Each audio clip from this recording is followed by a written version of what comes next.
Des scientifiques qui explorent le monde de l'invisible. Des artistes qui réinventent l'océan. Une équipe mobilisée à bord de la goélette et à quai. C'est ce qui se cache derrière le hublot de la Fondation Tara Océan. Alors, embarquez avec nous pour découvrir les mystères et les secrets de notre aventure scientifique et humaine.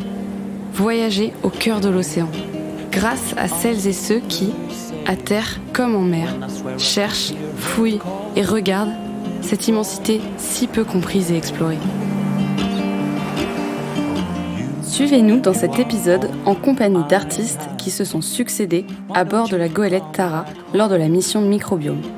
Équipés d'un enregistreur, ils nous racontent leur processus de création et nous livrent leur carnet de bord sonore. On est tranquille, on n'est pas trop secoué là, ça va mieux. Tout un côté de montagne s'était écroulé en un vaste glissement de roches brisées et de débris volcaniques. On est parti traquer les monts sous-marins. C'est la plus grande migration animale connue sur Terre, quoi. On est le 5 octobre 2021 et j'embarque le 14 octobre sur le Tara à Salvador. Je m'appelle Manon Langouer, je suis artiste visuelle de 28 ans et je vis et travaille à Paris. J'ai découvert le bateau Tara il y a quelques années parce qu'un des amis de mon papa a failli y être capitaine et ma famille navigue beaucoup et donc c'est quelque chose que je connais et que je suis depuis un moment. J'ai eu envie de répondre à cette candidature parce que j'ai pas mal discuté avec certains artistes qui avaient fait la résidence il y a quelques années et qui m'ont donné envie de participer à cette aventure. Je fais moi-même beaucoup de bateaux et donc je me suis dit que c'était une belle opportunité. Ma démarche artistique, ça va être un mélange de photographie, d'installation, de son, d'écriture. C'est très pluridisciplinaire. Et donc, en fait, je fais ce que j'appelle un peu de la fausse photo. Donc, je m'inspire beaucoup sur le terrain. J'ai l'habitude de travailler avec des scientifiques. Je fais de la collecte d'informations. Et ensuite, à partir de ces données que j'ai récoltées, j'essaye de recréer ce que j'ai vu dans mon atelier. Et je refotographie des sculptures ou des maquettes que j'ai construites. Donc ça va vraiment être une phase de recherche sur le bateau. Je pense que ce qui va le plus m'apporter peut-être, c'est le fait que ce soit un bateau scientifique parce que j'ai vraiment l'habitude de la navigation. Donc c'est quelque chose que je connais déjà. Et c'est vraiment l'aspect échange et discussion avec les scientifiques qui, à mon avis, va nourrir beaucoup mon travail parce que c'est quelque chose que j'ai l'habitude de faire dans mes différents projets. Tous mes projets sont liés directement à des pratiques scientifiques. Ces dernières années, c'était plus axé sur la météorologie et l'astronomie. Et donc là, je tends à changer de science. Donc le projet que je vais faire a priori sur Tara, si je ne change pas d'avis en cours de route, ça serait un projet sur la pollution plastique de l'océan. Et donc l'idée de base serait d'utiliser tous les objets plastiques qu'on rencontre dans notre quotidien pour recréer les écosystèmes des fonds marins en utilisant l'imaginaire collectif. Ce serait soit des coraux, des animaux marins qui seraient faits de plastique. L'idée, c'est que le matériau plastique ne soit pas une évidence de premier abord et que la lecture du spectateur soit une clé pour comprendre le travail et qu'il découvre petit à petit justement que ces choses auxquelles il fait face sont finalement un peu une prédiction funeste. Les lectures que je vais amener à bord sont principalement des lectures de fiction en rapport avec l'imaginaire collectif que l'on a des fonds marins. Donc ça peut être Jules Verne, Moby Dick, l'Odyssée d'Homère. Ça va vraiment être dans la continuité, entre guillemets, de ce que je vais vivre sur le bateau. Alors dans mon travail, j'ai pas tellement d'appréhension pour le moment puisque j'ai un grand temps de création, entre guillemets. J'appréhende un tout petit peu la vie sur le bateau parce que même si je navigue beaucoup, il m'arrive par grosse mer d'être un peu malade et j'aimerais bien que ça ne m'arrive pas pendant les 3 semaines. Je suis très très excitée de partir, c'est dans 4 jours et je n'en peux plus d'attendre. Donc heureusement que le départ a été avancé, que ça n'était pas en juin 2022 parce que je n'en pouvais plus. Donc on se retrouve sur le Tara le 14 octobre à Salvador. Ao voo TAP Air Portugal 023 com destino a Salvador, solicitamos aos passageiros que emitem zona para embarcarem através do corredor prioritário na porta 43. Je suis enfin arrivée à Salvador après une très longue journée de vol. J'ai quand même pu me régaler, j'étais sur le siège juste à côté de la fenêtre.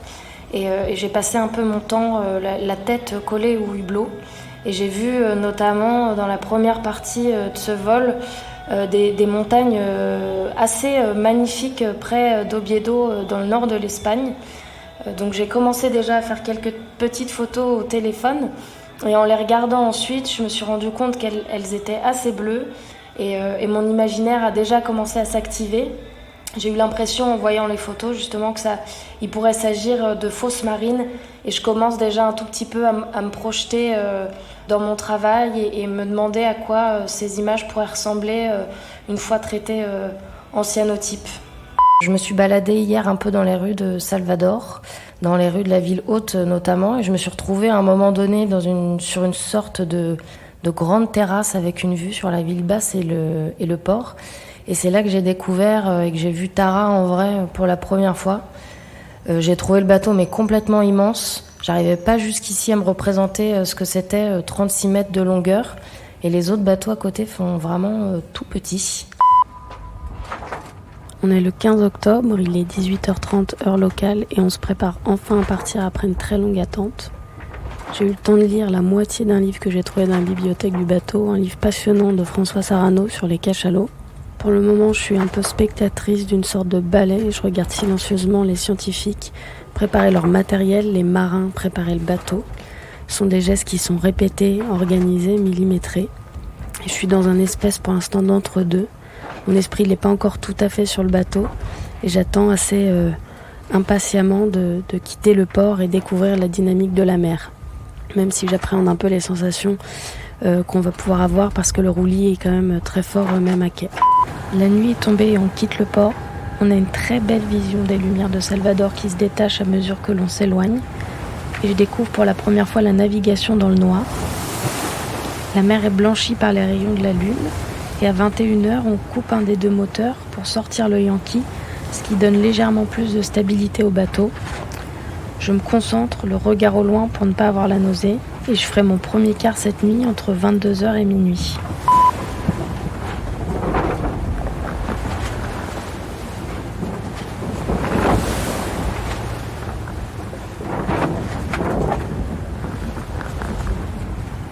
« 16 octobre, début de la navigation de jour. Je me sens un peu mieux ce matin. Je reste dehors et aide à quelques manœuvres pour sortir la misaine et la grand voile. Le fait d'être occupé m'empêche de penser à mon ressenti physique qui ne tardera pas à reprendre le pas après le déjeuner. Mes nausées arrivent par vagues et il est compliqué dans ces cas-là de se tenir debout. Mon corps est chamboulé, il ne comprend pas très bien dans l'espace dans lequel il se trouve. 17 octobre, on navigue vers les eaux internationales et mes vagues de nausées sont continues. J'ai l'impression de passer ma journée à faire des siestes ponctuées par quelques prises de notes assez rares.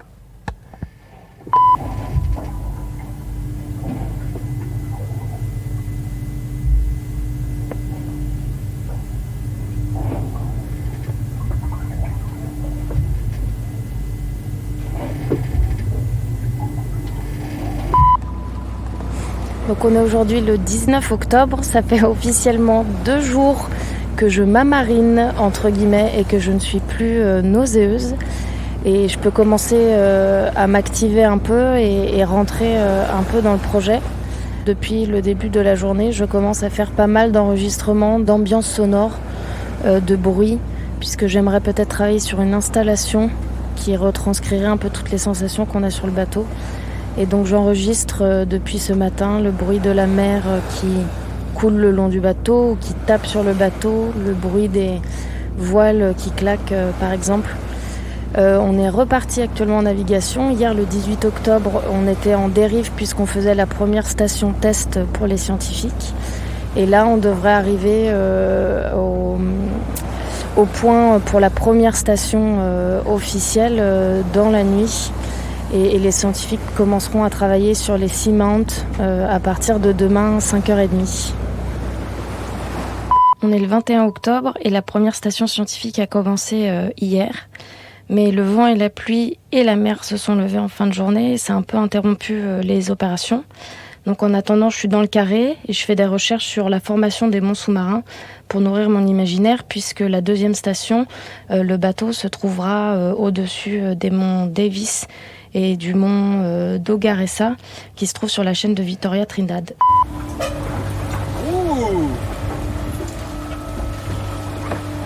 Très bien pris, très bien pris. Belle série en 70.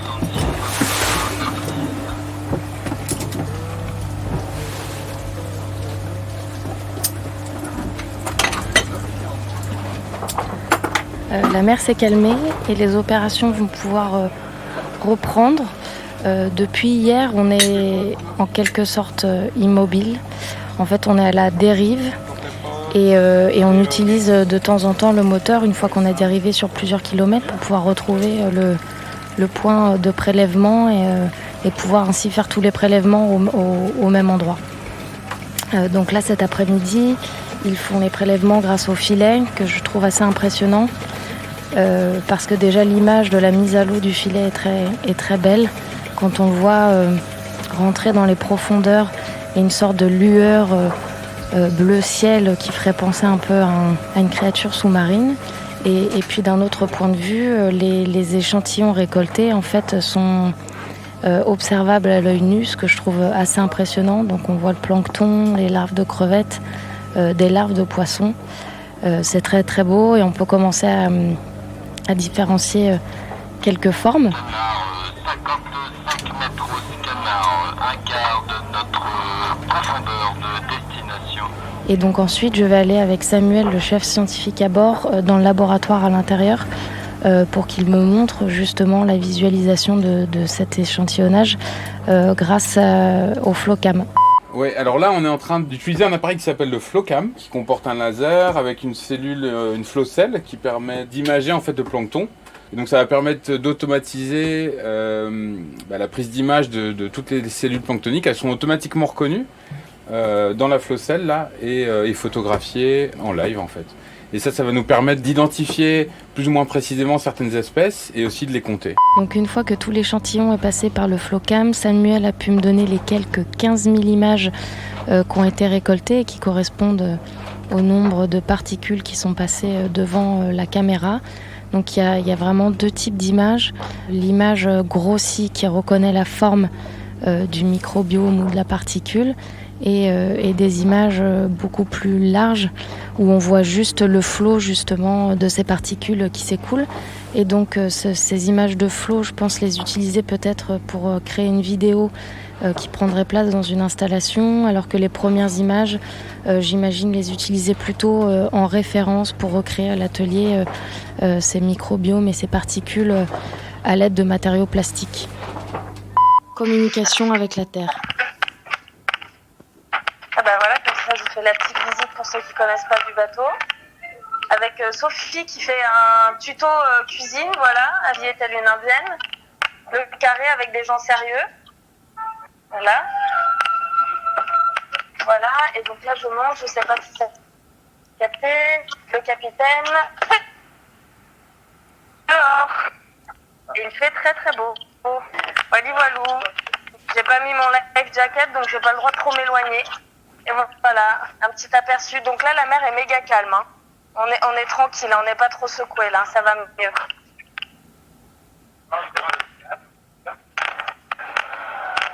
Moi, je vous capte plus du tout par contre. Au pire, tu récupéreras un petit ponçage fin. Tout à fait. Non mais si c'est pas nickel, c'est pas très grave. Hein.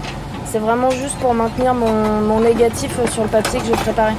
Donc là, je suis dans l'atelier du bateau avec Monche, qui est un des marins de pont, pour me découper une petite plaque de plexi qui permettra de maintenir mon négatif sur ma feuille sur laquelle j'ai préparé la chimie pour faire les cyanotypes. Tu veux que je te tienne la plaque ?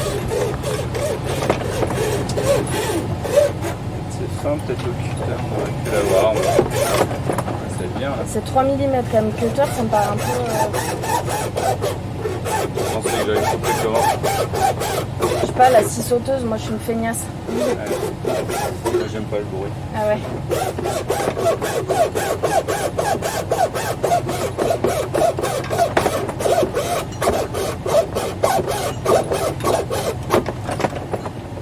Voilà, un peu comme ça. Donc j'ai pu imprimer des négatifs pour les premiers tests de cyanotype grâce à Yves, qui est le second du capitaine. parce qu'il a pas mal de feuilles de calque pour faire des impressions, notamment de cartes, de correction de cartes en fait, qu'il vient superposer aux premières cartes qu'il avait. Donc du coup, on a réalisé des impressions de 2 de mes photos sur ce papier calque pour pouvoir faire les négatifs. Donc on est le 23 octobre et le temps est assez beau, pas trop nuageux, donc je vais pouvoir commencer à faire mes premiers tests de cyanotype. Le cyanotype, c'est un des procédés les plus anciens de la photographie. C'est un procédé monochrome qui se réalise par contact, donc soit par contact d'objet ou contact de négatif dans mon cas. Et donc c'est un tirage photo qui devient bleu de Prusse, bleu de cyan. Voilà, et donc c'est un procédé qui utilise 2 produits chimiques qui sont, alors pour que je ne dise pas de bêtises, du citrate d'ammonium ferrique et du ferricyanure de potassium. Et donc c'est cette chimie, ce mélange photosensible que je vais appliquer sur une feuille à l'aide d'un pinceau. Donc cette étape, je l'ai réalisée à Paris avant d'arriver sur le bateau. Et après, très simplement, j'ai juste à déposer mon négatif sur cette feuille photosensible et laisser insoler pendant un certain nombre de temps. Donc là, il va falloir que je découvre et que je fasse des tests en fonction de la luminosité et aussi en fonction du papier calque, parce qu'habituellement, je fais des cyanotypes avec du papier rhodoïde, qui est un papier très transparent. Et là, j'utilise un papier calque qui est un peu plus flou et donc moins translucide. Donc il va falloir que je comprenne combien de temps j'expose la photo. Ça risque d'être un tout petit peu plus long qu'avec un papier rhodoïde. Donc là, il est à peu près midi. Et le soleil est très haut et tape assez fort, donc je vais commencer des premiers tests à 15 minutes pour voir ce que ça donne.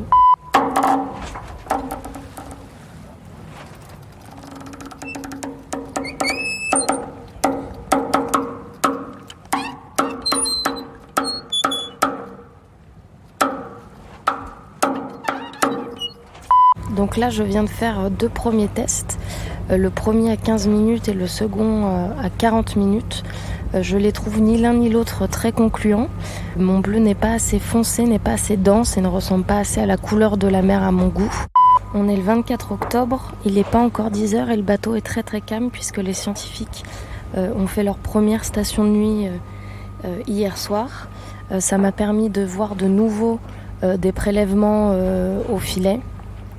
C'est vraiment une méthode de prélèvement qui m'intéresse puisque les échantillons qui prélèvent sont vraiment plus gros que ceux de la rosette et on peut donc les voir à l'œil nu. Et en fait, cet échantillon qu'il prélève, il le passe dans un tamis et il garde vraiment en bouteille que la partie la plus petite. Et ensuite, moi, je peux récupérer ce tamis et un peu observer le plancton de plus grosse taille qui ne les intéresse pas forcément. Et donc hier j'ai pu récupérer un des tamis, aller à l'intérieur du bateau, dans le labo à l'intérieur et observer justement tout ce qui s'y trouvait au microscope. Et donc avec Erika, qui est une des scientifiques brésiliennes qui est à bord, on a pu voir une espèce de larve qui s'appelle la firole, donc l'éléphant de mer. C'était assez impressionnant de le voir se déplacer dans la bouteille, parce qu'il a une espèce de nageoire au-dessus du dos qui, quand elle s'active, fait penser un peu à une hélice d'hélicoptère. Donc la façon dont il te déplace est assez drôle. Aujourd'hui, on est le 26 octobre. La 2e station a commencé au-dessus du mont Davis.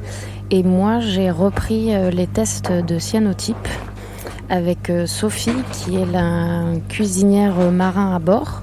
Donc on a fait 2 tests différents et les résultats sont un tout petit peu plus concluants que les premiers que j'avais fait avec mes photos.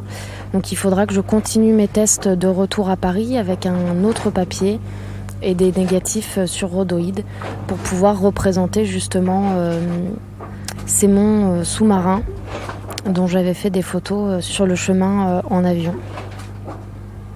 J'ai découvert un livre de Rachel Carson, qui est une océanographe, dont le titre est « La mer autour de nous ». Donc je l'ai trouvé dans la bibliothèque du bateau.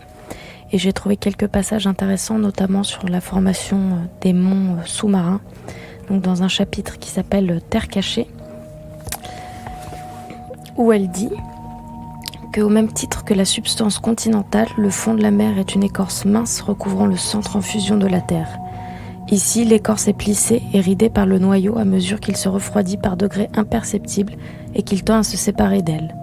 Là, elle se creuse en tranchées profondes pour réagir aux efforts et aux tractions que lui impose son adaptation. Ailleurs, elle fait saillir les cônes de ces montagnes sous-marines, tandis que par ses fissures, elle laisse s'échapper les bouillonnements des volcans. Nous sommes à bord de Tara, on navigue vers la zone des Cimantes. Donc c'est une chaîne qui s'appelle la chaîne Vitória Trinidad, qui est au large de la côte brésilienne. Douglas, scientifique à bord. Et c'est une succession de monts sous-marins qui rejoignent un peu la côte brésilienne à une île brésilienne qui est quand même bien au large, elle est à 600 km au large. Donc c'est une chaîne montagneuse sous-marine de plusieurs centaines de kilomètres. Et donc on se situe là à l'approche de cette région qu'on souhaite venir étudier avec Tara. Principalement parce que c'est une zone très intéressante puisque c'est un hotspot de biodiversité. En fait, elle présente beaucoup d'espèces endémiques, c'est-à-dire que ce sont des espèces qui ne vivent que à cet endroit-là. Et donc elle est très intéressante d'un point de vue de la biodiversité. Il faut imaginer en fait une succession de montagnes sous-marines très pentues qui vont de 4-8 mètres de fond jusqu'à quasiment la surface, puisqu'il y a certaines de ces montagnes qui sont à 20 mètres de profondeur, quoi. Et donc plus loin dans le livre, dans le chapitre intitulé « Naissance d'une île », elle parle justement de la chaîne de monts sous-marins où nous nous trouvons actuellement. Et donc elle dit que Trinidad, ou Ilha Trinidad en portugais, est un exemple d'île que des siècles d'érosion ont découpé en formes bizarres. Les signes de dissolution s'y lisent clairement. Groupe de pics volcaniques, elle est située dans l'Atlantique à environ 1600 km au nord-est de Rio de Janeiro. Knight écrivait en 1907 qu'elle est pourrie de fond en comble, que sa substance a été désintégrée par les éruptions et l'action de l'eau, en sorte qu'elle se démolit de partout.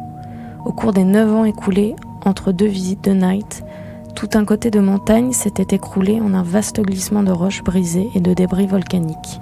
Et donc cette lecture alimente un tout petit peu plus l'imaginaire que je peux avoir de ces monts sous-marins qui se trouvent juste en dessous du bateau. Il y a un autre aspect qui est très intéressant dans ce lac, c'est qu'on va pouvoir prendre le temps d'étudier aussi la nuit. Donc tous les êtres vivants ont un rythme circadien, c'est-à-dire qu'on a une horloge biologique interne qui nous permet d'avoir des activités différentes suivant les heures de la journée et principalement suivant le jour ou la nuit. Donc ça existe chez l'homme, bien sûr, ça existe chez les plantes terrestres, chez les animaux, et ça existe aussi dans l'océan, chez tous les micro-organismes. Mais c'est très peu étudié, c'est très mal étudié parce que c'est très difficile d'accès. Voilà, déjà l'océan il est difficile à étudier parce qu'il faut aller en mer, loin, pendant des semaines. Les conditions sont pas toujours faciles. Mais faire en plus ce travail de nuit, c'est quelque chose qui est peu réalisé au vu des difficultés d'accès. Et donc là, on s'est donné le temps de pouvoir étudier l'océan sur un cycle de jour, mais également de nuit. C'est-à-dire on a réalisé des stations la journée et on les répète également entièrement la nuit. Donc on a différentes choses à étudier. Déjà, les espèces ne seront pas les mêmes, puisque la nuit, on a une énorme migration animale qui s'opère. Beaucoup d'espèces de zooplancton migrent depuis les profondeurs vers la surface pour se nourrir. Donc être en profondeur la journée, ça leur permet d'échapper à leurs prédateurs visuels, ils sont dans le noir.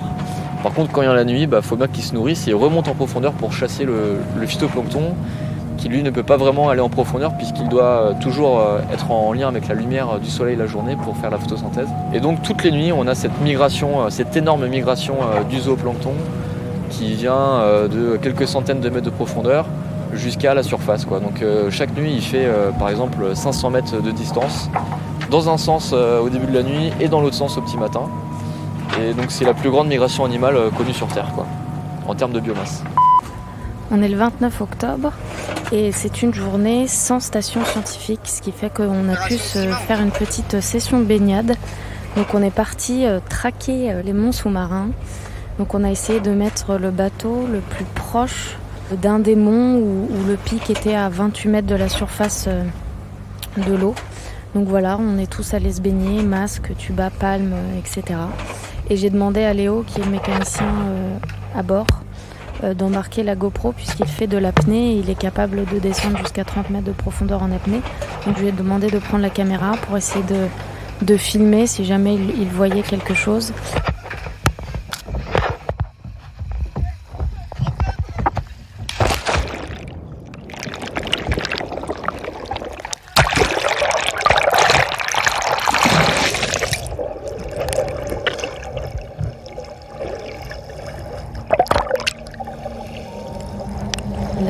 montagnes sous-marines, comparé à celui des montagnes continentales passées et présentes, soulève de nombreuses hypothèses.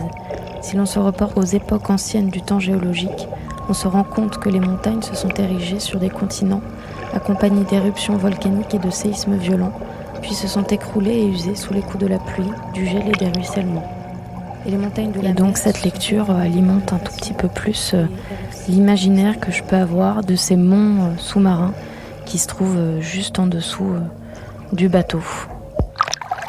Mais malheureusement, il n'a rien découvert, donc il va falloir que je continue à imaginer ces monts sous-marins très forts.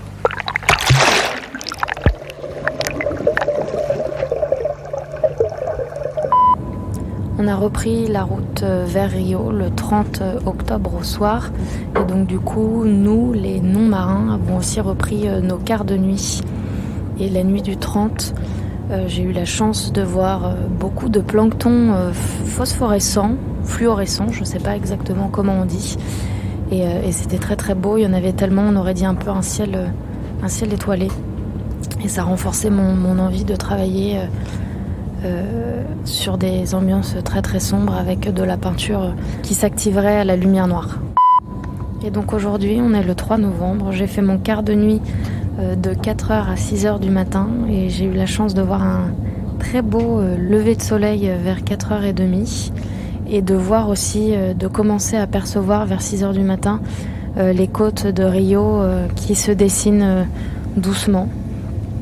Notre arrivée est prévue pour 11h plus tard dans la matinée.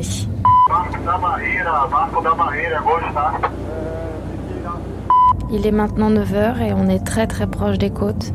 La côte de Rio est super belle avec pas mal de volume et des petites montagnes, c'est très très joli. L'arrivée est vraiment superbe et il nous reste 2 petites heures avant d'arriver au port.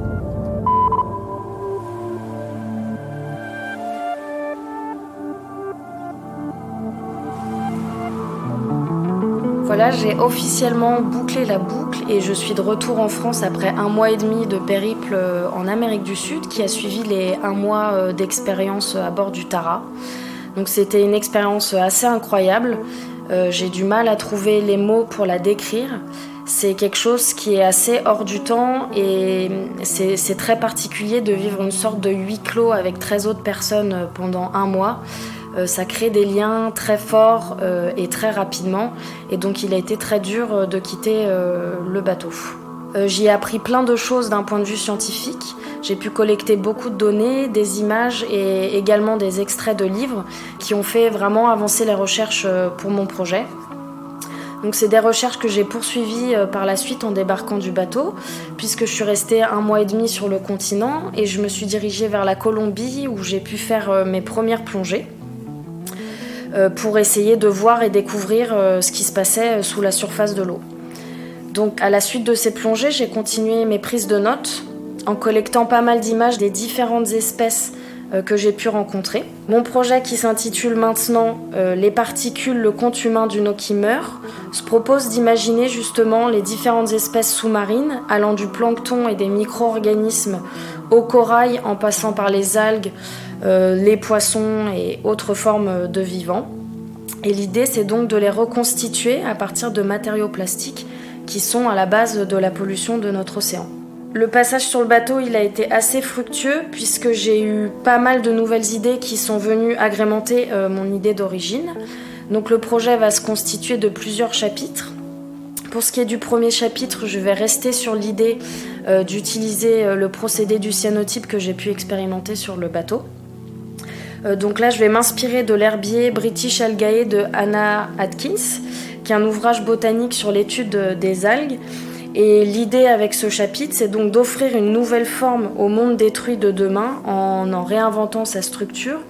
Donc les matériaux plastiques, justement, vont me servir à représenter ces espèces sous-marines que j'ai pu découvrir pendant ces 2 mois et demi. L'idée avec ce chapitre, c'est de supposer une certaine empreinte réelle où l'imagination nourrit une forme de récit d'anticipation. Et donc le but, c'est vraiment de souligner la capacité de destruction de l'homme. Donc je suis actuellement toujours en réflexion sur la manière dont je pourrais mélanger ce faux herbier à l'imaginaire des montagnes sous-marines que j'ai pu approcher lors de mon passage sur le bateau. Je pense que le lien pourrait peut-être être fait dans une certaine verticalité, puisque ma nouvelle idée que j'ai eue suite à mon passage sur le bateau, et qui constituera le 2e chapitre de mon projet, ce serait de réaliser une colonne d'eau, qui est un terme scientifique qui désigne les prélèvements à profils verticaux, et donc un terme conceptuel que j'ai entendu un certain nombre de fois sur le bateau, et qui a fini par nourrir une image visuelle assez littérale. Donc l'idée dans ce chapitre, ce serait de donner une place plus importante à la sculpture et de réutiliser tous les objets qui m'ont servi à la réalisation du chapitre 1 et donc d'essayer de les agglomérer pour créer une colonne d'inspiration architecturale grecque ou romaine. Mon passage sur le bateau a été hyper enrichissant. Il a fait qu'accroître mon goût pour la mer, mon désir d'être sur ou sous l'eau. Et ça a été très fructifiant puisque je venais avec une seule idée et je repars finalement avec 3 idées pour le projet. Vous venez d'écouter Manon Langouer, artiste photographe, en résidence à bord de la goélette Tara. Musique additionnelle, Martin Stock. Podcast réalisé par Thomas Beau pour la Fondation Tara Océan.